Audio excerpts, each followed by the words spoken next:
Slavă lui Dumnezeu stă în ascunderea lucrurilor, iar slava împăraților stă în cercetarea lucrurilor. Proverbele 25, versetul 2. Dumnezeu să te binecuvinteze. Luca, capitolul 2, versetul 40.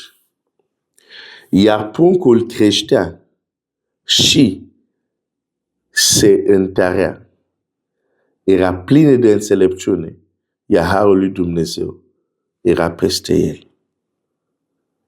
Frate și sora, Dumnezeu face lucrurile într-o anumită ordine, în anumite secanțe, ca să zic așa, într-o anumită cronologie, dacă preferi. Vedem asta în Geneza. Există o cronologie în care Dumnezeu a așezat și a creat lucrurile. Când Biblia zice a fost o noapte, a fost o zi, a fost o noapte, a fost o zi și Dumnezeu mergea cronologic, dacă pot să zic așa, pas cu pas. Și bineînțeles, într-un mod foarte bine gândit. Nu într-un mod haotic și întâmplător. Îți spun din nou, dacă vrei să auzi clar vocea lui Dumnezeu, trebuie să ai grijă de propria ta creștere spirituală. Pentru că a auzi Dumnezeu este o experiență unde intri în interacțiune cu Dumnezeu. Iar fiecare interacțiune cu Dumnezeu cere un anumit nivel de creștere și de maturitate.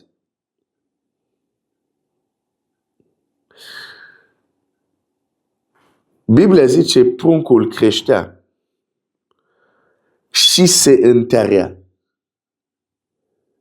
Se întărea. Există o anumită tărie care se dezvolta. Deci Biblia vorbește de înțelepciune. Biblia vorbește despre har. Și Biblia vorbește despre tărie.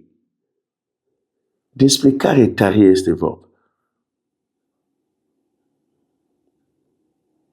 Sau, oare și noi cumva, Scriptura ne spune să ne întărim? Că vezi, copilul se întărea. Biblia mea îmi zice în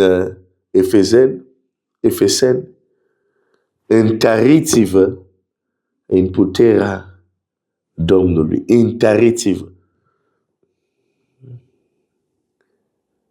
Poate nu ai realizat asta. Doamne, vorbește-mi, Doamne, vreau să te ascult, Doamne. Îți dai seama că pentru a auzi pe Dumnezeu ai nevoie și de o anumită tărie. Oh.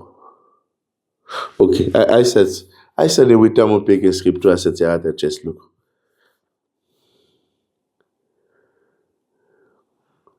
Vrem să auzim Dumnezeu, vrem să ne vorbească clar, dar nu avem grijă de creșterea noastră și nu avem grijă să devenim mai tari.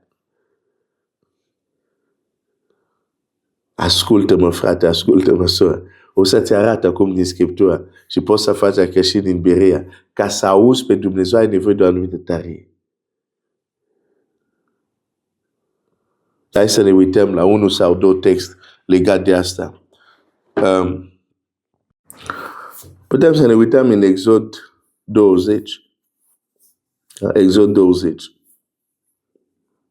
Apropo, când tu spui, Doamne, vorbește, Doamne, vreau să aud glasul tău.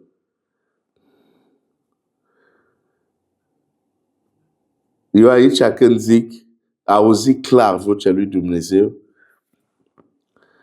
mă refer Dumnezeu să comunice cu tine, să vorbească cu tine într-un mod, cum să zic, direct. Live, dacă preferi.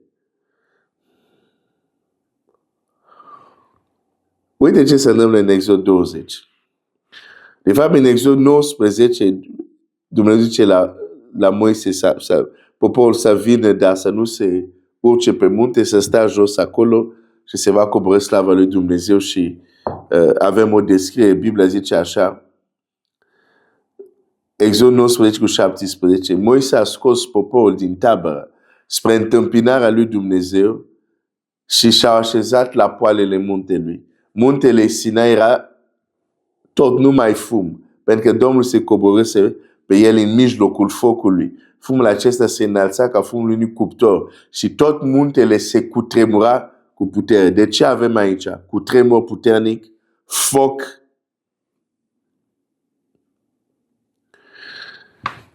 Și apoi, Biblia zice, trâmbița a răsunat tot mai puternic, Moise vorbea și Dumnezeu îi răspundea cu glas tare.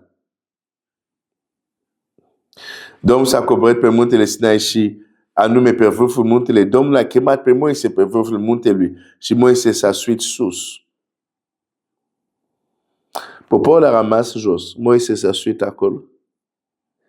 Dacă mergem deci, Dumnezeu vorba cu glas tare. Și poporul chiar a auzit. Dar uite ce se întâmplă la versetul 18. Exod 20.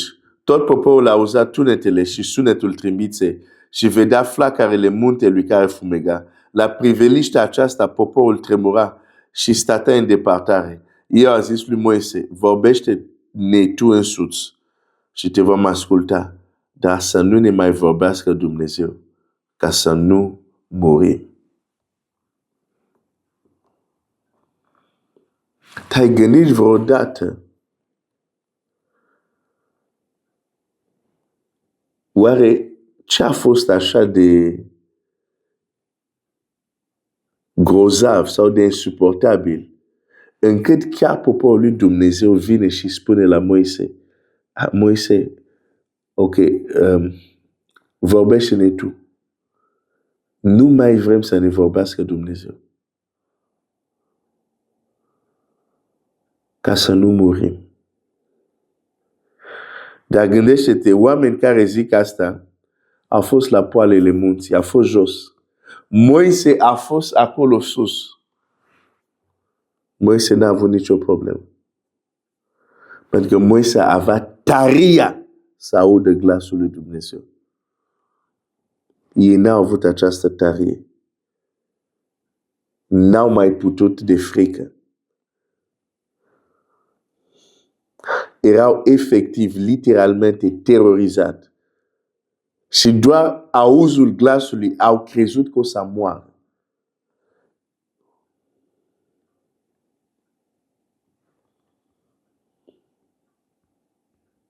Nu degeaba, când Dumnezeu a venit la Samuel, între ghilimele, a împrumutat glasul lui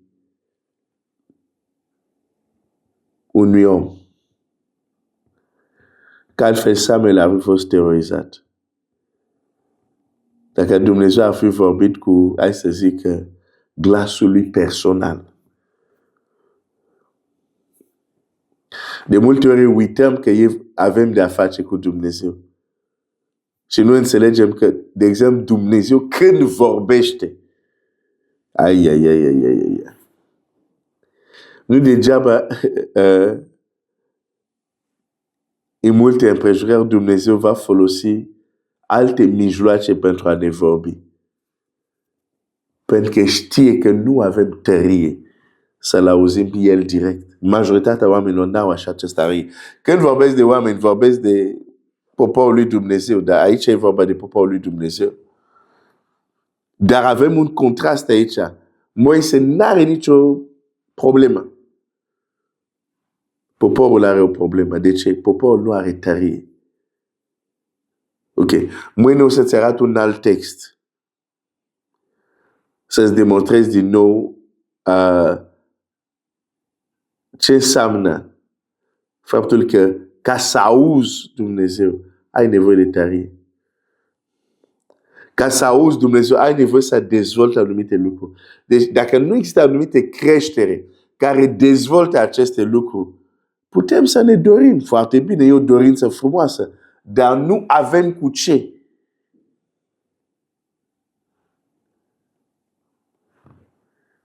Nu avem cu ce. De multe ori să primim ceea ce cerem. Oprește aici, te lasă să te gândești Dumnezeu, să te binecuvinteze.